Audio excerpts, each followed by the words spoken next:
Hey guys, let me make sure I'm live.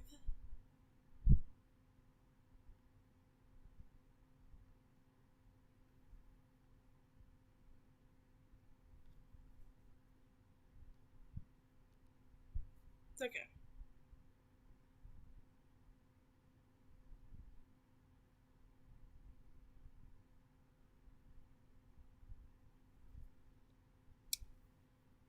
Hey guys, I felt like going live because I've been bored all day, so why not? And I found a way where I can use my phone's camera, which has a way better quality than my laptop's webcam. So I found a way to use that instead of my laptop camera.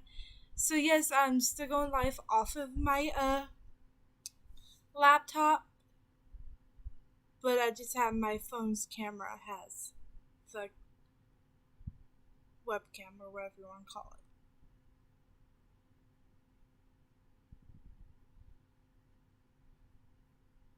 And I'm using OBS Studio. If you wonder what I use to go live off my laptop, I use this. Unless I don't feel like search like so on my laptop screen, then I just go live how you would go live regularly on YouTube on laptops and computers. But see, voila, still on my laptop, which I think is cool. That I can do that.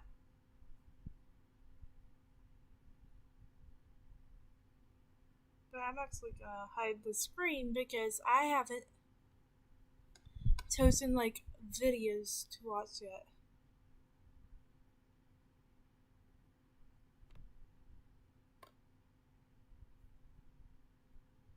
So let me do that.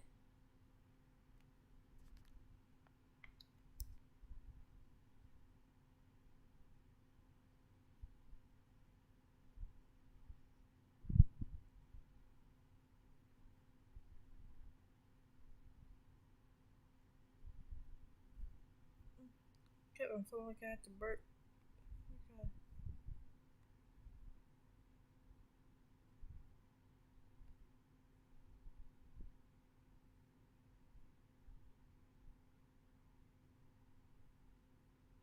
I think I have to sneeze.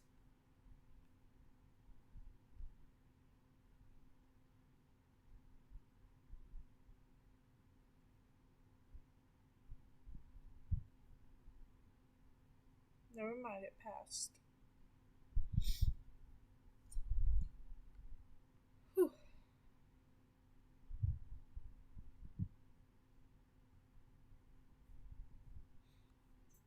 Thank God it passed.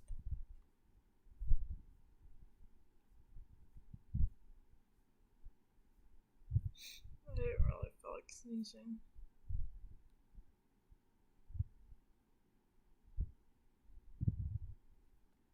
Now, if y'all don't know who Kenda Ray is, I'm fixing to tell you all about her because this is a video.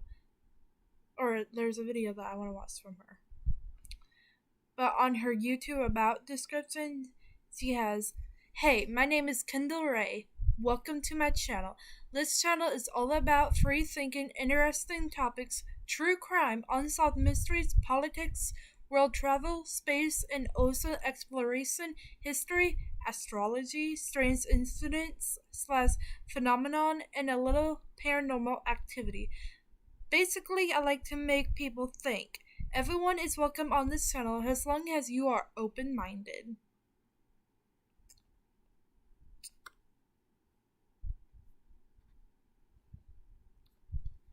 So for this, I'm gonna I know I said I have a video. I lied. I don't have a video. I'm gonna try to find one that's not that long. So this video can, or this live can be saved as a regular video.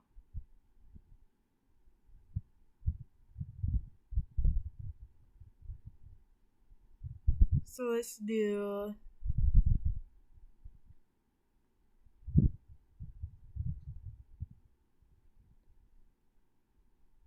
Let's do the true crime story behind When a Stranger Calls. I will link this video down in the description box down below when I'm done going live, and when I end this, I'll put it down in the description. And if I'm not allowed to, it will be in the comments below.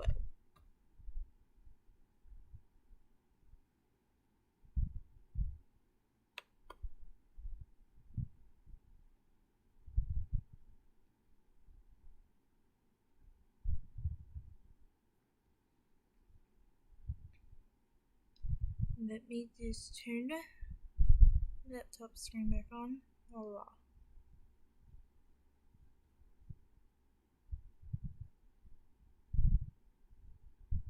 Now, I know when A Stranger Calls is like some sort of TV show or movie. I don't remember what's.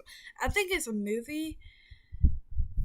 So, hang on, let me. Does it say what it is down the.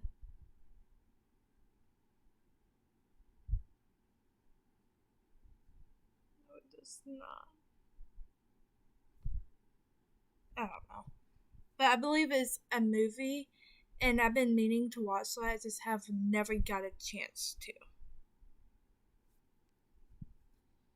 But I will hopefully, like, today I'll try to watch it. If not, I'll try to watch it, like, before I go to my sister's.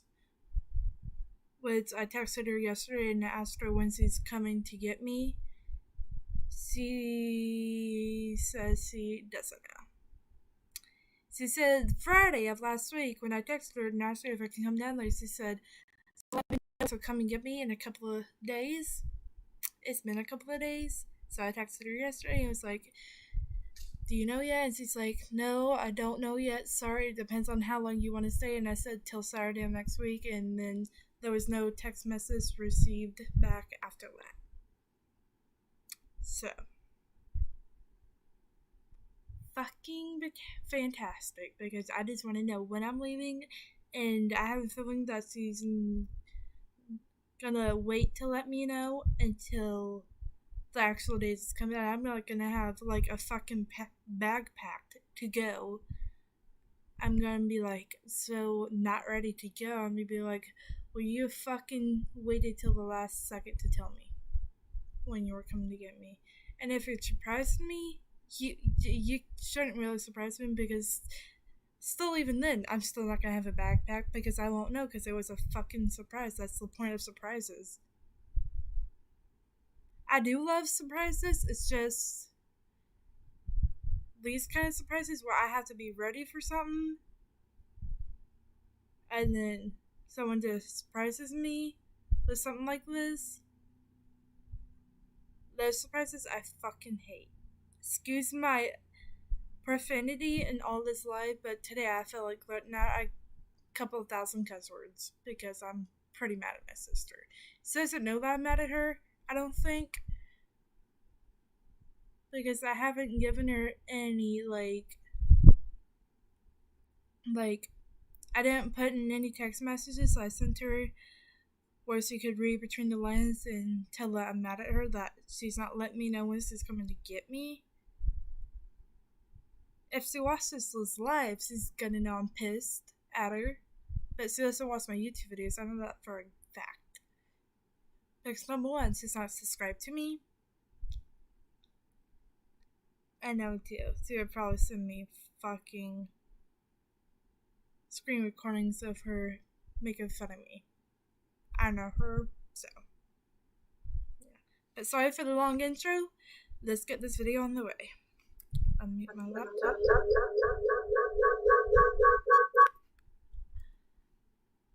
Let's see if I can get that to go away, because that's gonna drive me fucking bonkers. Let me turn my screen off.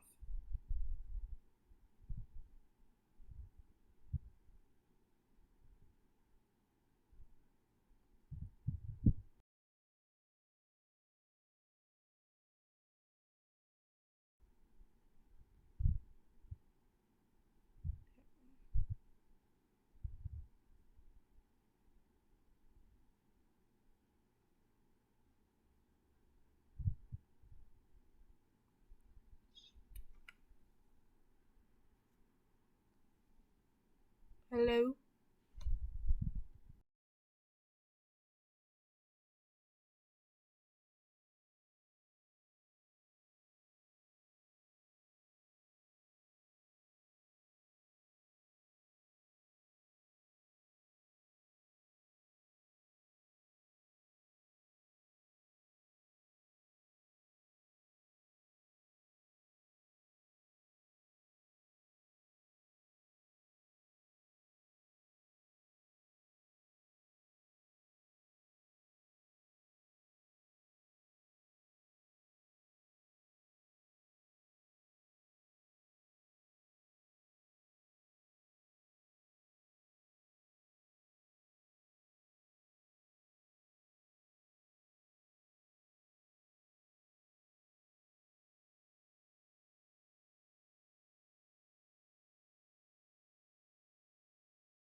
I'm trying to fix that sound,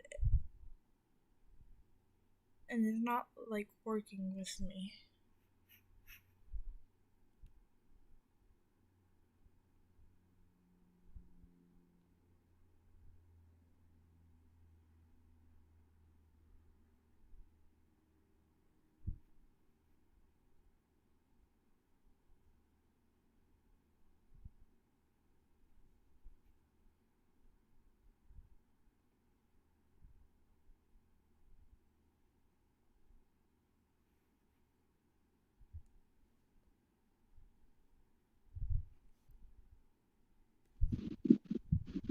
Hello?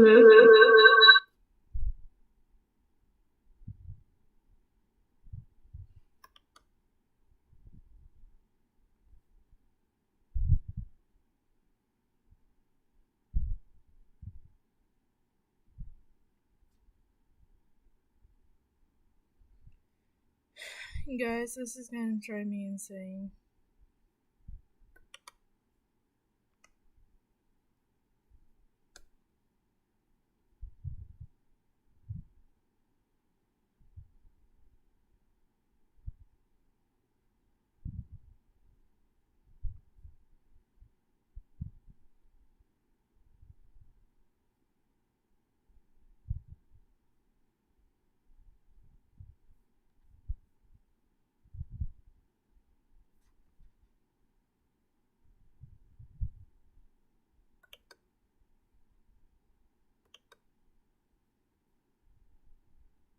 Trying to do something. Okay, there it is.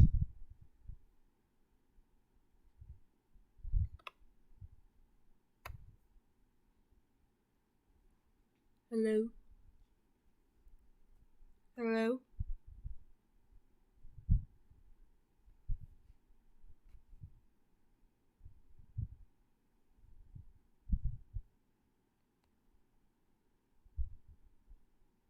Okay, I think I got the situation fixed. I hope.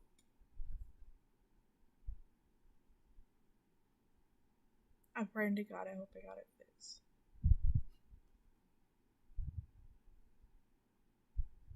But hang on. I know the live is like lagging and all that. Or not lagging, like... Yeah, lagging. I'm sorry, guys. Okay. I'm sorry. I got it fixed. That's all that matters. Now we can finally fucking watch this video.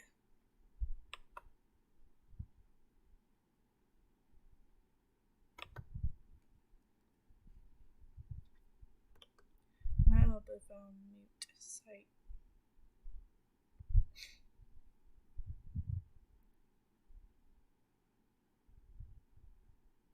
Okay, I have a feeling this was gonna happen. I have a feeling what the videos is gonna do is load like it's doing right now. So let me just download the video to my laptop.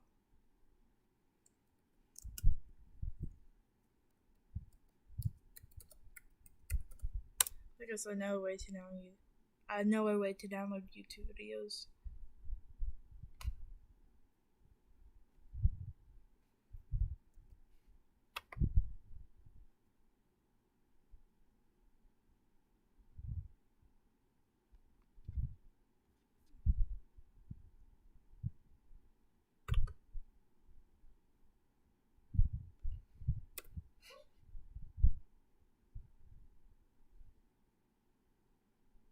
Something just get living fire in me.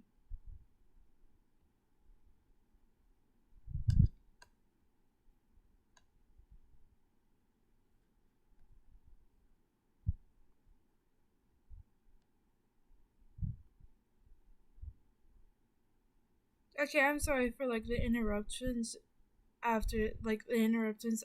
Like there's been an interruption after another interruption after another interruption that's keeping me from like watching this fucking video. I'm fixing to get mad too, guys. Like, I'm fixing to get legit pissed if I have another interruption. Because I just fucking can't with these interruptions. Like, I've been live for 15 minutes, and there's been an interruption after another. Like, I know, I'm sorry. I feel y'all. But it's like something I can't control.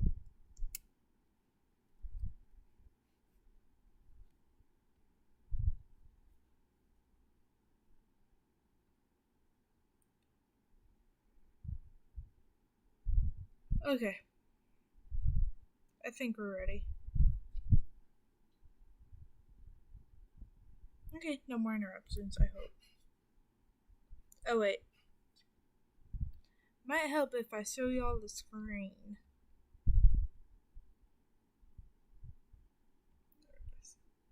There we go. Okay. Here we go. Today's Crimetober video is kindly sponsored by HelloFresh. Go to HelloFresh.com and use my code Kendall80 for a total of $80 off across 5 boxes, including free shipping on your first box. Boom! Did I scare you? Nope. Didn't scare me.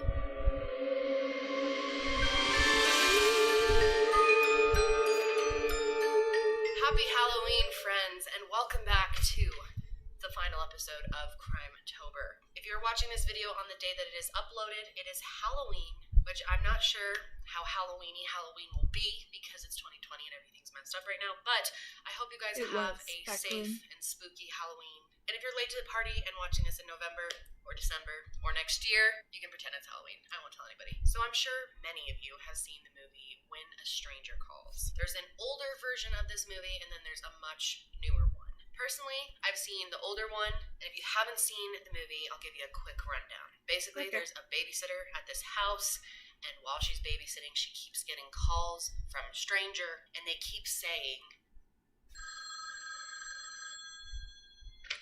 "Mommy?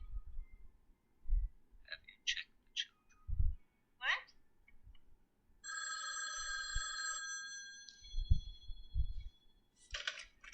Hello? Have you checked the children? Hello? Have you checked the children?" Okay, that would get annoying. That would get on my fucking nerves. I would like throw the phone at the goddamn window. But it's very scary. But today I'm going to tell you the true story behind When a Stranger Calls. However, I will let you know that it is quite different. Oftentimes when movies are based on a true story, they are often dramatized a lot. And that is definitely the case here. It really is not that similar to the movie. But it is a very interesting case, and I think you guys will have a lot of thoughts and opinions on this one, so let's get into it. So this is Janet Christman.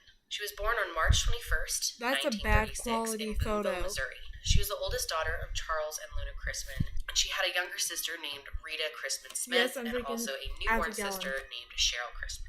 The family lived in Boonville for a while, but eventually they moved to Columbia, Missouri. They were known as a really nice family, really good people, and they were known in their community for owning a restaurant, which was called Ernie's Cafe and Steakhouse, and they lived in the upper floor of that building. So at the time that all of this happens, Janet is 13 years old and in 8th grade, just at the age where someone may start to babysit or maybe do mom's helping. Like I said, Janet was a very nice, well-liked person. She was very good in school, and she was also highly involved in her church. She was even in the church choir, and she had a great singing voice. She was also very smart, and in her spare time, she liked to play the piano. So just mellow, nice girl. Janet was also known to be a very hard worker because growing up, her family sometimes struggled, and that really taught her to work hard in life and to earn the things that she wanted. So Janet was a normal teenager living a normal life up until March 1950. So it was a Saturday evening, March 18th, and that night her school had like a dance party for the students. I guess just a dance. Janet was originally planning to go to this, but she got an offer to babysit and she couldn't turn down a babysitting job, and she really liked to babysit as well. She actually only babysat for these two families. Her parents were very protective of her, so they only let her babysit for people that they trusted and knew. And the two families are the Romacks and the Muellers. And on this evening, she was going to be babysitting for the Romack family and for their 3-year-old son named Gregory. The parents' names were Ed and Anne, and they were really fond of Janet. They really trusted her as well and really liked her. And like I said, Janet was excited to babysit because she liked kids, but also because she wanted to make some money. She was actually saving up for this burgundy suit that she wanted to wear on Easter. So Janet showed up at their house around 7:30 p.m. ready to babysit, and their family lived in a really rural area, very isolated. Their address is 1015 Stewart Road, which is directly on the outskirts of Columbia. So as you can imagine, this house is very dark and would be a bit scary to babysit at. I think. I was always freaking myself out when I was babysitting. It didn't really matter where I was, honestly. At the time, this family only had one kid, Gregory, but Anne was pregnant with their second, and so they really wanted to have some me time before she had the baby, and so they were very excited to go out on this date night. And when Janet arrived, they showed her how their son really liked to fall asleep to the radio at night. I actually always did this as a kid. Radio Disney, super annoying. And I wonder why I have to fall asleep with the TV on to this day. And then Ed showed Janet how to use his shotgun, how to unload it, load it, how to use it, everything. Pretty much gave her a quick gun lesson and then put it by the front door just in case anything happened. As they were leaving, they told her to make sure the door was locked, obviously not to let anyone in if anyone came to the door, to turn on the porch light, and then they left and went on their date. So the weather was already bad that night, but throughout the evening, it started to get a lot worse. The temperature was in the mid-20s, and there were storms, sleet, hail. So it's quite a spooky night to be babysitting at such a young age out in this isolated house. So then at 10:35 that night, a frantic call came into the police department of a woman who was just screaming in sheer panic, and she was saying, "Come quick." The officer that had answered the call was named Ray McCowan, and unfortunately, there was nothing he could do in this situation because back then, they did not have any sort of way to trace the call easily. It's kind of wild thinking about how much things have changed. It definitely makes you feel very grateful for modern technology in these situations, but back then it was a very complicated process to trace a phone number and get an address. It could take hours, and what was crazy is they didn't even have a switchboard to trace this phone call back at the police station. The switchboard was somewhere else, and there was no one working the switchboard that night, so there was nothing anyone could do because the call was cut short before he could even ask for an address. So imagine being this guy. You just got this frantic call. Clearly someone's in horrific trouble, and you can't do anything to help them. You don't even know where they are. That night, Anne and Ed had actually gone out with the other family that Janet would babysit for, the Mueller family. So they were all together, and they were at the Moon Valley Villa. And she decided to call back to the house and check on Janet, see how everything's going. I mean, her son's pretty young. The babysitter's pretty young. Just wants to make sure everything's going good. But no one picked up the phone, which initially freaked Anne out, but she thought maybe it's possible that it was off the hook. She assured herself that everything was probably fine and went back to join the group. And then they ended up spending a few more hours out thinking everything was fine. And they actually stayed out till about 1:15. They finally headed home and got back to the house at 1:35. Now when they got home, they immediately noticed that the porch light was on, which they had left off and told Janet to only turn it on if someone came to the door, which automatically concerned them. They also noticed that all the front window blinds are open, and that seems kind of strange to them. So they start heading to the front door, and they're fiddling around looking for their keys, when all of a sudden they realize the door's already unlocked. And this concerned them as well because they told Janet to keep the door locked. And maybe you're not thinking the worst at that point, you know, maybe they're thinking that she had a boy over to the house or invited a friend over, something like that. But then they walked in and saw a horrific scene. Janet was laying right there when you opened the door on the living room floor on the shag carpet in a pool of blood covered in bruises, clearly not alive. Not only had she been murdered, she had also been sexually assaulted. She was found with her legs spread apart with one slipper on her foot. She had a really serious head injury. She had clearly been hit with some type of blunt object. Not only that, she had multiple puncture wounds, but from a mechanical pencil. I have Never heard of that in a case. There was also a cord that was cut from an electric iron that was tightly wrapped around her neck, so she had clearly been strangled. And their landline phone was found off the hook, laying on the floor just a few feet away from her. So she had clearly made that call to the dispatch right before she was attacked. So of course, as soon as they saw Janet, Anne runs upstairs to check on her son. And luckily, Gregory was found completely unharmed, actually still fast asleep. So of course they immediately call the police, and this was a pretty crazy case for back then. So there were multiple detectives there, and bloodhounds were there as well. And inside the home, there were clear signs that Janet had tried to fight off her attacker. There were blood smears and fingerprints found in the walls of the living room, and also near their back door, which had been left open. Actually, the bloodhounds were able to pick up a scent of the attacker, and they were actually able to track it all the way up the street about a mile before they lost it. So they think this person was on foot. And then they also found footprints near the back window of the house, which had been shattered, and it was shattered with a garden hoe that was normally kept inside of the house, which is very odd. So one thing that really complicates this case is that the house was located in an area that had police departments from 2 jurisdictions overseeing it. So departments from 2 different jurisdictions showed up, and they had completely different opinions on what happened at the crime scene. The main thing that they disagreed about was how the killer got into the house. One jurisdiction thought that Janet let them into the house because she may have known this person. Maybe it was someone that she was friendly with, someone she trusts. This theory is backed up by the fact that Ed had told her specifically to turn on the porch light if someone came to the door. So it makes you think that someone came through the door, but that doesn't explain the window. They also don't think Janet would have opened the door for someone she didn't know. Also, that shotgun was completely untouched, and if Janet was really scared and a stranger came to the door, she probably would have picked it up.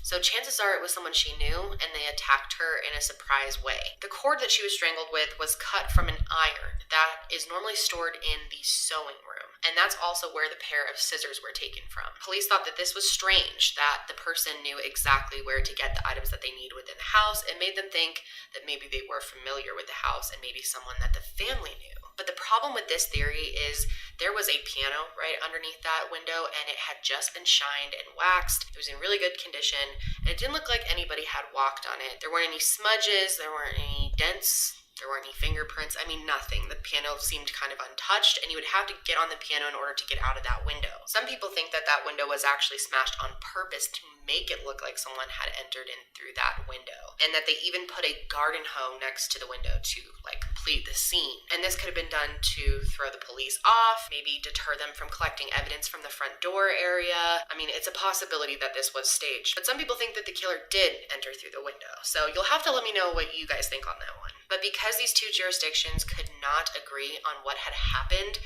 this really messed up the investigation. So obviously a case like this back in the 1950s really shook the community. They were freaked out hearing that an 8th grade babysitter was murdered, raped, and that the person was still on the loose. Everyone was really freaked out. So law enforcement ended up working around the clock trying to solve this case. They even performed searches in the surrounding areas, hoping to find clues, talk to as many people as they could. They really reached out to the public and asked locals to call if they knew anything that could help them solve this case or had any information, or if they knew anyone that was acting a bit suspicious. And they also interviewed Janet's friends, family, anyone who was in her life, and tried to paint the best picture they could of her and see if they maybe knew anything or had a good lead. And during this process, they formed a list of potential suspects. Their strategy was just bring as many people as they could in, talk to them, and question them, and hopefully one of them will be the person who did it. However, it became very clear very quick that this police department had a serious racial bias because pretty much all of the men that they brought in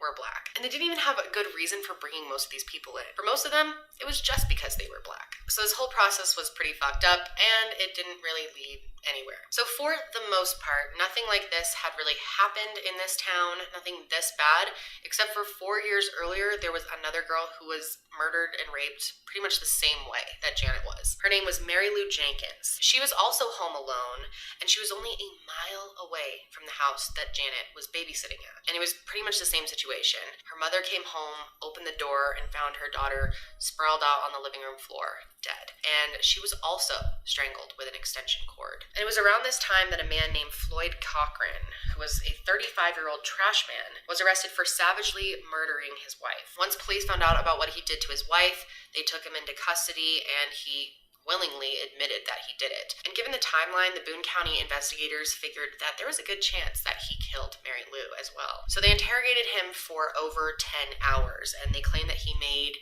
incriminating statements that were essentially almost confessions that he killed her as well. It was definitely kind of a sketchy confession, and there was no actual evidence connecting him to the crime, but he was sentenced to die on September 26, 1947 for killing his wife and Mary Lou. But a few hours before he was executed, he took back his entire confession about Mary Lou. They found out that he had clearly been coerced into giving a false confession, but at that point, the case had already been solved for years. So they started thinking that maybe the person who killed Janet also killed Mary Lou, and maybe they're still out there. So as the police continued to talk to the family and to friends of the family and people that knew Janet, one name kept popping up, and he eventually became their prime suspect, and his name was Robert Mueller. Robert Mueller was 27 years old at the time, and he was very good friends with Ed Romack.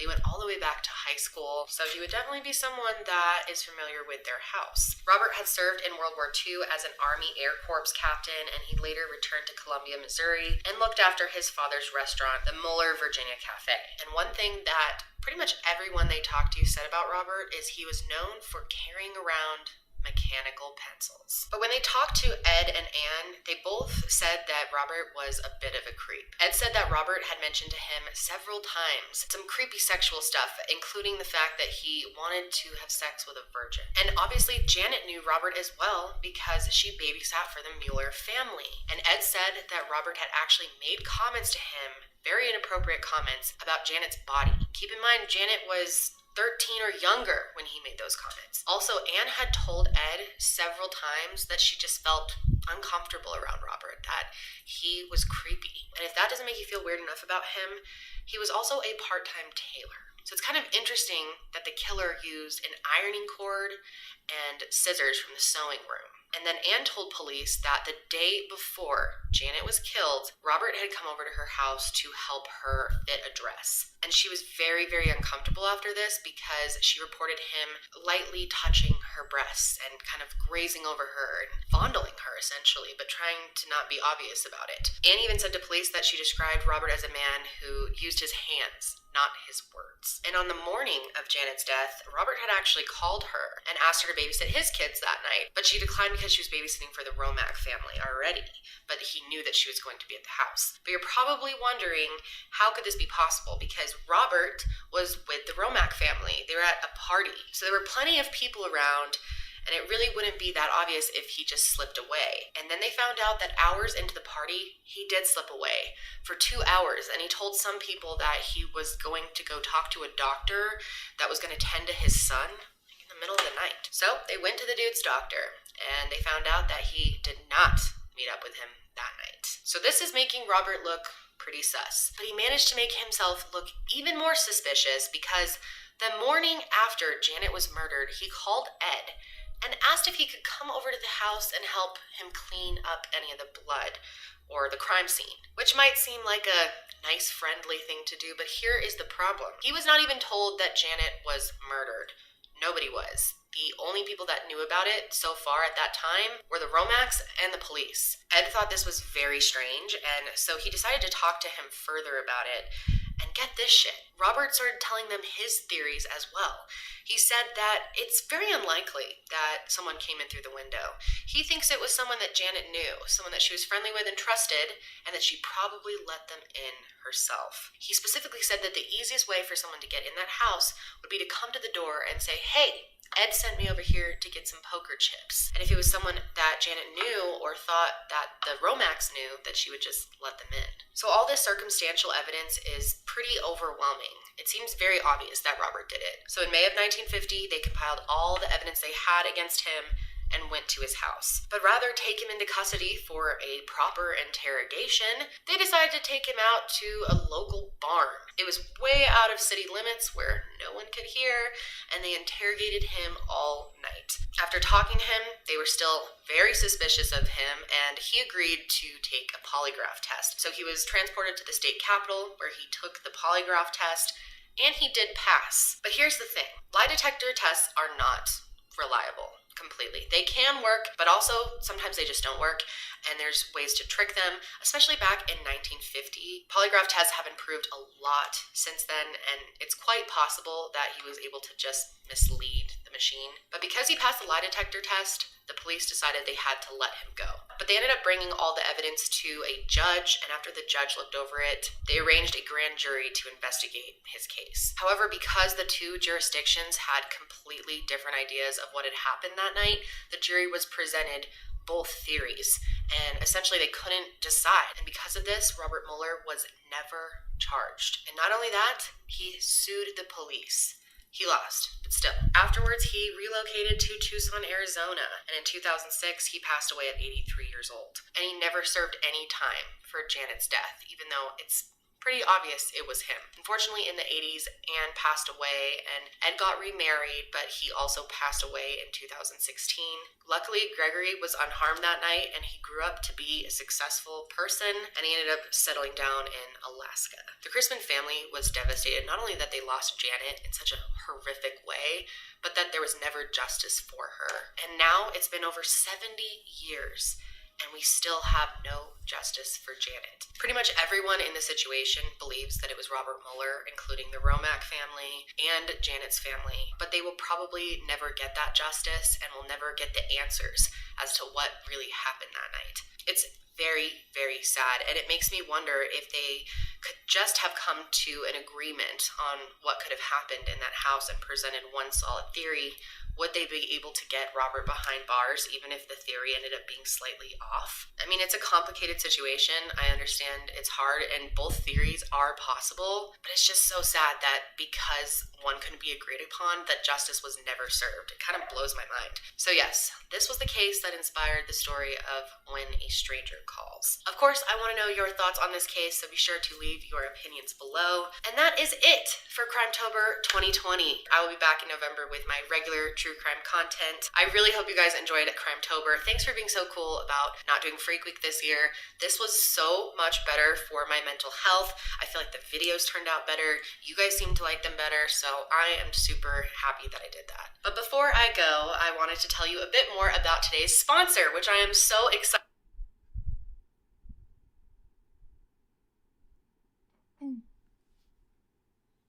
Okay, guys, I'm gonna go ahead and end this live here.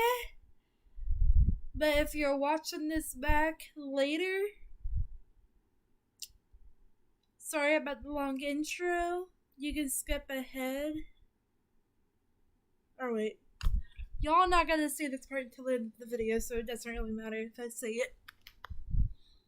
But link to this video will be in either in the description box or the comments, or I'll try to put it in both if I can put it in the description box. But I'll see y'all when I see y'all. Oh, and I know I did post a video today. I just felt like going live, and if I'm gonna go live, I might as well save the goddamn live. So y'all get 2 videos today. But I'll see y'all later. Next video will be coming. Let me check here.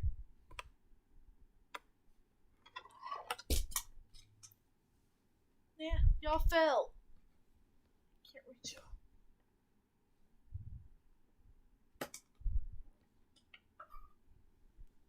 Y'all fell. That was I didn't know y'all were gonna fall. I don't even know how y'all fell.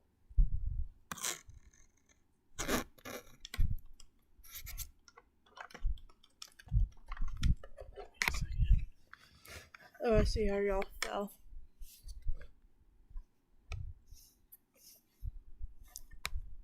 I didn't realize y'all were gonna fall.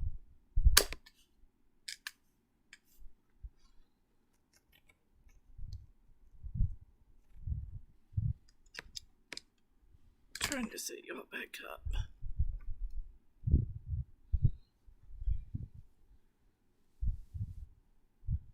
Okay. Give me a second to get situated here again. Oh, y'all almost fell again. I caught y'all. Okay. Next video to come is going to be posted, I think, Friday. But then we just check.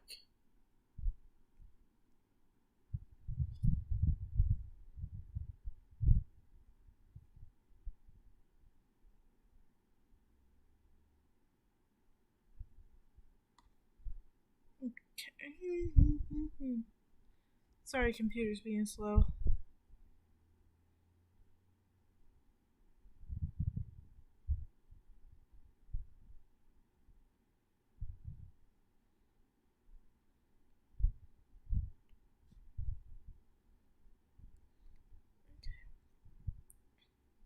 Yeah, the next video to come will be on Friday at 2 p.m. Next video to come will be posted at 2 p.m. I cannot talk. Next video to come will be coming Friday at 2 p.m. CST,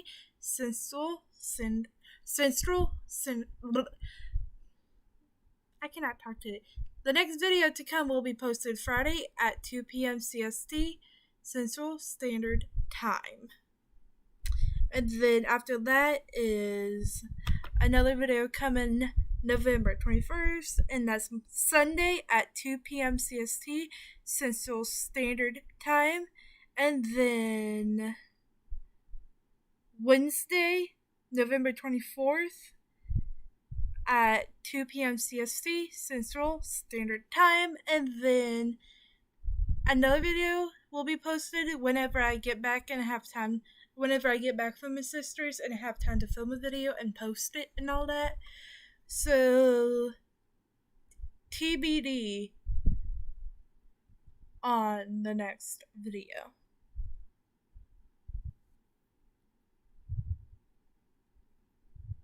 But I'm gonna end this live here. I'll see y'all later. Bye, guys.